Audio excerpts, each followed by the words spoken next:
Hello, this is Mr. Stansbury. I'm going to take you through some of the problems on the 17A assignment. We're going to start up with number 2 here. This Voronoi diagram has been constructed for the sites A, B, C, and D. What can you say about the points which lie in the green cell? This is supposed to be green. It looks kind of gray, but so what we can say about that is the green cell is got like station A or in there, or site A. So the points that lie in this cell, all these green points here are all closest to A of all the 4 sites A, B, C, and D. So any of these green sites, A is the closest for any of those. Okay.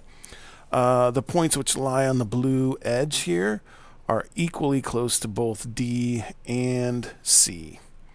Okay. And then the red vertex, which is right here, what we know about that is that red vertex is actually equally close to sites A, B, and C. Okay? Okay.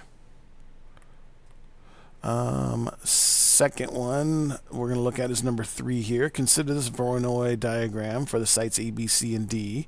Identify the site which is closest to 2, 3. So all we want to do is just graph. I would just graph the point 1, 2, 1, 2, 3. That's this one right here. That's at 2, 3. So this here is in, you got to ignore the X and the Y axis. This is closest to site B. Okay? And at 6, 0, 1, 2, 3, 4, 5, 6, 0 is right here. That is going to be closest to site C. Okay? Verify that negative 3, 0, negative 1, 2, 3, 0, this right here, negative 3, 0, is equidistant from A and D. Okay, so really I suppose what we can do is we probably should use the distance formula here. Okay, so you know, it's just going to be so much easier with a squared plus b squared equals c squared, right? So I'm going to do this. I'm going to make triangles. So we've got this triangle here. That length there is 1. That length there is 2. So for b, we can do 1 squared plus 2 squared is going to equal our distance between those 2 squared. And then over here, make another triangle.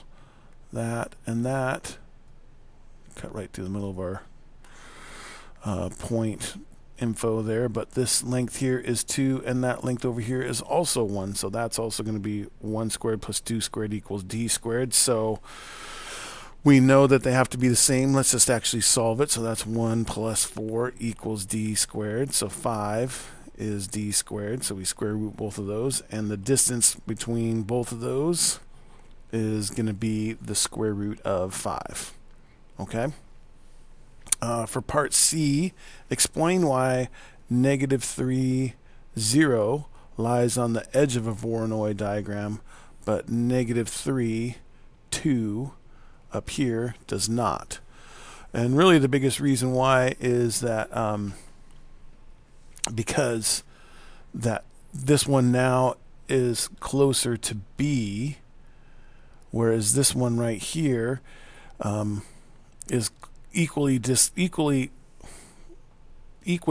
from both A and D. If site B wasn't here, then this line would extend up, and then it would be equidistant from A and D, but now since it's moved up here, it's now closer to site B. And so now since it's closest to B, that's why it doesn't actually lie on an edge anymore. Okay, because it's now closer to B. Okay.